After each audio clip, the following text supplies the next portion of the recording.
I survived the fiercest battlefields in Afghanistan, but the most painful fight wasn't amidst bombs and bullets. It was right in the home I had sworn to protect. Is there anything more precious than trust, than love, than a home you've poured your entire heart into building? But what if the very wife you held close was the one stabbing you in the back? What if the child I swore to protect wasn't mine, but merely a pawn in a sinister plot? What could I still believe in? Could anything truly be as perfect as it seemed? I had no idea then that it was the last time I would ever fully trust anything. I'm David Miller, a Marine Corps sergeant, 28 years old, stationed at Fort Carson, Colorado. It was also where I lived with Megan, the love of my life, the girl I had pursued since high school, back in Springfield, Illinois. We had just gotten married, and everything seemed perfectly aligned. I loved Megan dearly, and we both longed for a home filled with children. All the plans for a happy family were clearly laid out. Then came a surprise, far beyond anything I dared to dream, just before my deployment to Afghanistan. Megan smiled, radiating happiness. "David, I'm pregnant." It took me a few seconds to fully grasp it. My whole world lit up. I held Megan tight, promising her I'd come back safe, that I'd be home to welcome our first child. Nights after that, I lay awake, my mind swirling with names, imagining the toys I'd buy, picturing the sound of our child's laughter filling our little home. The good news about our baby on the way became the strongest driving force in my military career. Every day in training, I reminded myself I was fighting to build a secure future for my family. Megan also seemed happy. Still, sometimes I'd catch a fleeting glimpse of worry, a slight unease. When I spoke of my dreams for our child's future, I just figured it was normal nerves for an expectant mother. The moment we first saw the ultrasound, my eyes filled with love and anticipation, is still vivid in my mind. Then came the fateful day of deployment. I hugged Megan tight, my hand resting on her belly. "Daddy's coming home, little one," I whispered. Then boarded the plane, utterly convinced that love and family were the strongest foundations of my life. I had no idea then that it was the last time I would ever fully trust anything. Helmand, Afghanistan, was a living hell. The sun scorched, dust and wind whipped our faces on every patrol. There were constant, tense patrols, unexpected skirmishes with insurgents. I'd grown accustomed to this rhythm. But what truly bothered me wasn't the gunfire, but the 10,000 miles separating Megan and me. Whenever I got the chance, I'd try to call or video chat home. Sometimes it was just a few choppy minutes over a bad connection. I just wanted to hear Megan's voice, ask about her and the baby's health. But gradually, those calls became something heavy. Megan would give vague answers. "Everything's fine." Always that same line. Nothing more. She'd make excuses. Busy with work, out with friends, or simply tired, or bad signal. Then she'd rush off the phone. I started to feel a strange distance. Once, during a rare video call, I caught a glimpse of a man in our house. I recognized him as Mark Johnson, an old friend of Megan's. Before I could even ask, the screen went dark. Megan later texted, "Mark was just helping me with some chores around the house." I felt a pang of unease, but I tried to dismiss it. I trusted my wife. She was carrying our child, and I couldn't be there to help. So it was perfectly reasonable for her to rely on friends. I didn't want to think negatively. I kept sending gifts and messages regularly, a small teddy bear for the baby, a scarf for Megan. In return, I'd get brief texts, "Thanks," or sometimes just a smiley face emoji. It was colder than I expected, but I tried to brush it off. I reminded myself, pregnancy makes everything difficult. Emotions can shift. She needed time. She needed rest. Then one night I called late, after a mission had just wrapped up. On the other end, before Megan could speak, I heard a man's voice whispering, very close, then silence. Megan quickly said goodbye, claiming she was sleepy, and hung up. I sat motionless, my headset still on, with only the wind howling in the Afghan desert. A cold sense of dread, a warning sign, gnawed at me. That sense of unease clung to me, even as I tried to focus on my mission, on surviving each day in Helmand. A few more weeks passed, and our unit was rotated to Kuwait for a short R&R. This period of rest brought me no peace. My mind was in turmoil. Every day was patrols, training, then returning to base with a dying phone. I clung to those few calls, trying to hold on to my faith.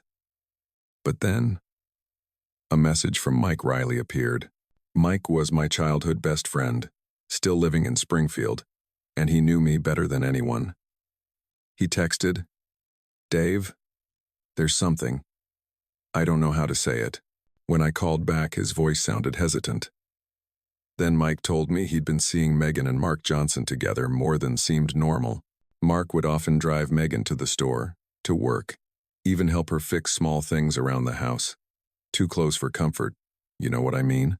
Mike asked cautiously. "I don't want you to worry, but I just don't like it." I chuckled faintly. In Springfield, friends helping each other out was normal. I tried to reassure Mike, and myself too. "You're overthinking it, Mike. I'm not home. Megan's pregnant. It's natural for her to need help. Mark's an old friend," I told Mike, and also the growing voice of doubt in my own head. I still trusted my wife, but Mike's words gnawed at me. A few days later, while I was still on base, Mike sent me another text. This time, it wasn't just words. Attached was a photo, taken in the dark of night. Megan and Mark standing right outside my front door, their lips locked as if they had no fear of anyone seeing them. I stared at the phone screen, silent.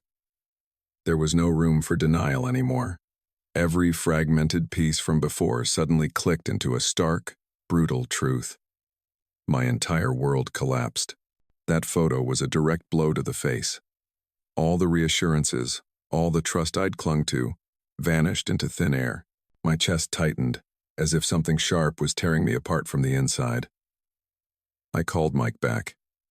He answered, his voice filled with apology. Mike said he'd witnessed it a few times and just couldn't keep quiet anymore. The pain transformed into something colder, a hard resolve. I couldn't let this end here. I needed irrefutable proof, not just for myself, but to confront Megan, and possibly even the military. I withdrew a large chunk of my savings, money that was meant for my child, and secretly hired a private investigator in Springfield, Illinois. A few days later, the detective's report arrived. It came with photos, videos, and detailed notes on Megan and Mark's activities. I skimmed through the pictures, trying to maintain composure, though I was seething inside. Then I opened a video clip. It was Mark Johnson taking Megan to a prenatal appointment.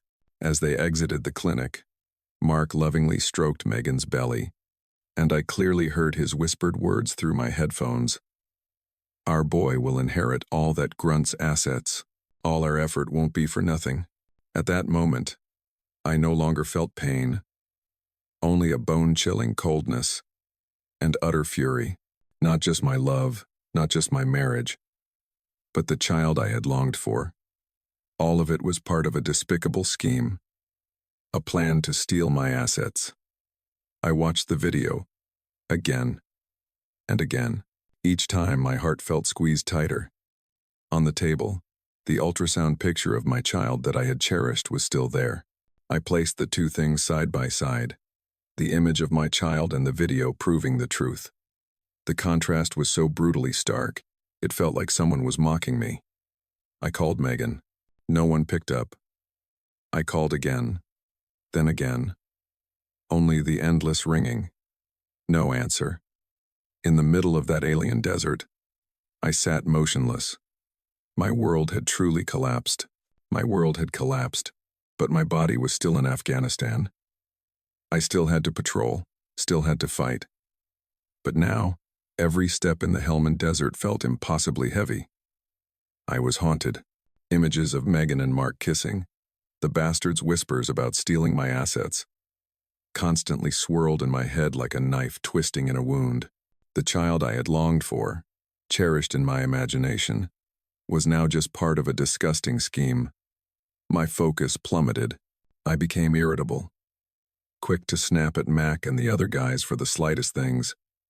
Everything else blurred, only my fury and a thirst for vengeance remained clear.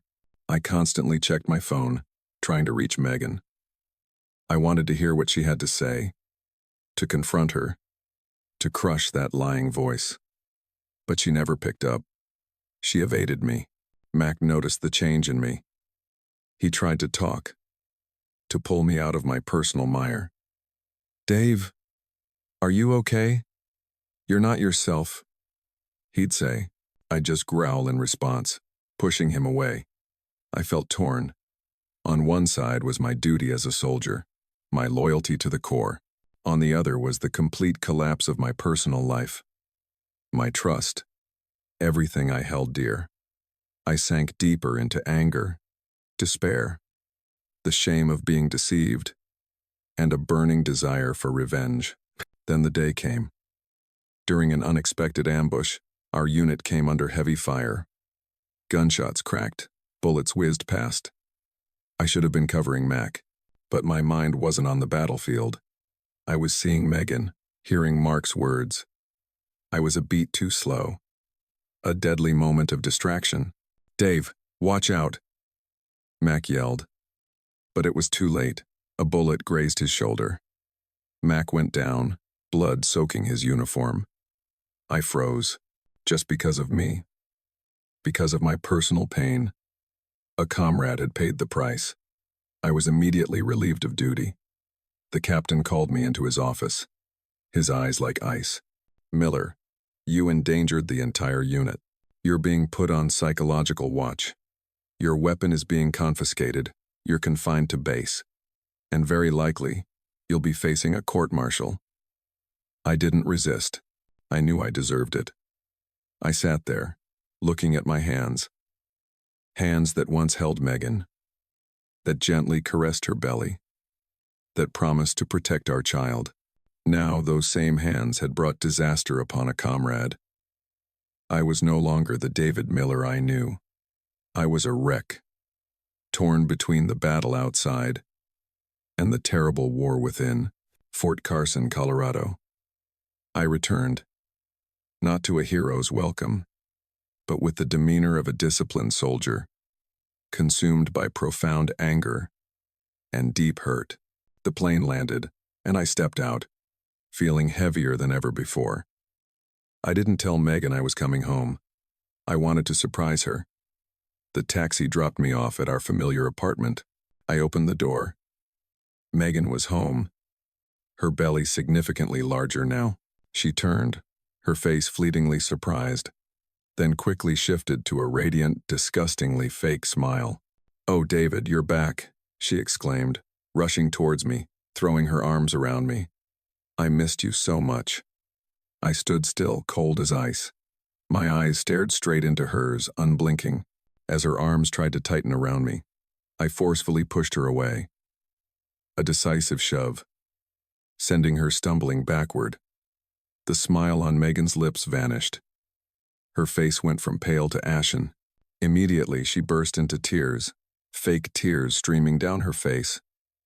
She rubbed her growing belly, her tone shifting to dramatic accusation. "What the hell are you doing, David? I'm carrying your child, and this is how you treat me? Do you have any idea how hard it's been for me alone without you?" I didn't utter a word. I just pulled out my phone. The screen lit up, playing the detective's video clip directly in her face. It showed Mark Johnson lovingly stroking her belly, and then his disgusting voice clearly echoed through. "Our boy will inherit all that grunt's assets. All our effort won't be for nothing." Megan's face completely drained of color, from panic to fear, then despair.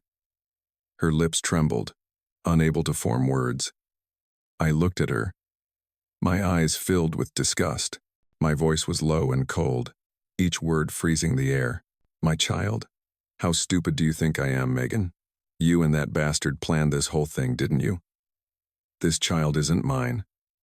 And this marriage, from this moment on, is over. I didn't wait for her reply. Immediately, I called my lawyer. Right there, right then, I would initiate divorce proceedings, including a demand for a DNA test once the baby was born, and expose the entire scheme by Megan and Mark to steal my assets. I moved out of the house. I would never look back. She would face me, in court, for everything she had done. After that horrifying confrontation, my life morphed into a different kind of battlefield. An internal one. Fort Carson, Colorado, was still where I lived, but now it was in a temporary, empty military apartment. Everything felt hazy, without purpose. Not only did I have PTSD from Afghanistan and the haunting guilt of nearly getting Mac killed, but now I was grappling with the crushing emotional trauma of my shattered marriage and blatant betrayal. I suffered from relentless insomnia. When I did manage to sleep, terrible nightmares came, sometimes of gunfire on the battlefield, sometimes of Megan and Mark, sometimes of his disgusting words echoing in my ears. I felt more alone than ever, isolated from the world. Alcohol became a familiar companion. I sought it to escape, to try and extinguish the thoughts that burned within me. But it only made everything worse. Other self-destructive behaviors began to surface. Unnecessary risks. A general apathy towards myself. My future in the military was also uncertain, with the possibility of charges and discharge hanging over my head. Mac, my close friend and the indirect victim of my distraction, didn't abandon me. He visited constantly, trying to pull me out of my personal abyss. "Dave, you gotta fight," he'd say, his voice full of worry. "You can't give up like this."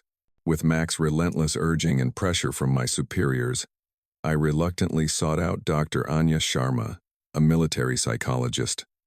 She worked at a veteran support center. When I first stepped into her office, I felt pathetic, weak. I was closed off, refusing to open up. I felt ashamed, deeply hurt, having to admit everything that had transpired, especially the pain of the stolen child. That thought kept twisting in my gut. I despised myself for having been so blatantly deceived. Dr. Sharma was a patient woman. She didn't force me, she just listened. Gradually, through long therapy sessions, her gentle but direct questions, I began to open up. I talked about Afghanistan, about Mac, about Megan, about Mark, about the baby. I talked about my shattered dream of fatherhood, about my revulsion at their scheme. During one session, I couldn't hold it in anymore. All the pent-up emotions exploded. I sobbed uncontrollably, the cries of a soldier who had lost everything. I spoke about how much I had wanted a child, how much I had wanted to be a good father. She stole everything. I choked out. She stole my entire future. That was the moment I accepted it. Accepted that I needed help to get through all of it, both the war's trauma and this horrifying betrayal. I couldn't fight this internal battle on my own anymore. I needed to find myself again. Therapy with Dr. Sharma was a persistent battle. There was no magic cure, just daily confrontation. Gradually, I learned to control the nightmares, to channel my anger into energy, to rebuild myself. Alcohol was gone. I pushed myself into more rigorous training than ever before. Each drop of sweat was a burden lifted from my mind. I was transferred to a special training unit at Fort Bliss, Texas. Here, I found a new purpose. I stood on the training grounds, coaching young recruits, imparting to them not just combat skills but lessons of trust and resilience. I couldn't be a father to the child I had believed in, but I could be a mentor, an example. Parallel to finding myself again, the legal battle raged on. With all the evidence I had, from Mike's photo, the detective's video, and even Megan's confession, I fought coldly, precisely. My lawyer worked tirelessly, and finally, justice was served. The court ruled that Megan and Mark had to pay me financial damages for their scheme of fraud and deception. It was a victory. Not a fully joyful one, but a vindication. The consequences for them were fitting. I heard the news, and I wasn't surprised. Megan had lost everything. Not only did she fail to take a single dime from me, but she also had to pay significant restitution. Her reputation in Springfield was shattered. Friends, acquaintances, all turned their backs on her. She was left to raise the baby alone, in destitution and public contempt. The life she had tried to build on deception had utterly collapsed. And Mark Johnson, that bastard, he fared no better. Not only did he fail to seize my assets, but he also had to pay a hefty sum in damages and faced a ruined reputation. I heard he lost his job and had to sell his property to cover his debts. He even faced criminal charges related to fraud. Both their lives, because of their greed and malice, had turned to ashes. The execution of justice didn't erase the scars on my heart, but it brought a sense of relief, a necessary balance. I had fought, and I had won, not out of triumph, but to prove that I wouldn't be perpetually deceived. Though the emotional wounds remained, I started rebuilding my relationships. I spent time with Mac and Mike, the true friends who had stood by me when everything fell apart. I also volunteered, especially with underprivileged children. Seeing their innocent smiles helping them was my way of healing the emotional wounds, finding meaning in fatherhood in a different way. The pain no longer paralyzed me. I looked forward. Several years have passed since the day I confronted Megan. Now, I am Captain David Miller, serving at a base in San Diego, California. My role is no longer on the fierce battlefield, but a strategic one, training the next generation of officers. My life has turned a new page, and this time, I am the one writing it. The scars from Afghanistan and from Megan's betrayal are still there, deep in my memory, but they no longer paralyze me. I've learned to live with them, to turn them into invaluable lessons. Dr. Sharma helped me immensely. I understand now that resilience isn't just about facing enemies on the battlefield. It's about overcoming the most painful personal adversities, about learning to let go of anger and hatred so as not to destroy myself. I forgave, not Megan or Mark, but myself, for placing my trust in the wrong person. My life is no longer solitary. I found a new love with Sarah, a military doctor I met at Fort Bliss. She's intelligent, strong, and most importantly, she understands my past without judgment. We got married, and now we have 2 children, a boy and a girl. I got to be a father, to experience true happiness, to hold my children close every night, to teach them good things. Every laugh, every story told, is a healing balm for the old wounds. I still keep in touch with Mac and Mike. They are true brothers who stood by me when everything fell apart. Occasionally, I hear whispers about Megan and Mark. Their lives are still a mess. Mark drowned in alcohol, completely bankrupt. And Megan, she's raising her child alone in poverty, shunned by society. It seems justice found its way, in a manner more brutal than even I had wished for. I stand on my apartment balcony, looking out at the vast Pacific Ocean. The sea breeze blows in, carrying the salty scent of freedom. I am no longer Sergeant David Miller, haunted by the past, but Captain David Miller, a resilient soldier, a man who has found peace and a new purpose in life. I've learned that even when cracks appear beneath the uniform, even when sweet lies shatter trust, the spirit can still heal. A new, more complete life always waits to be built.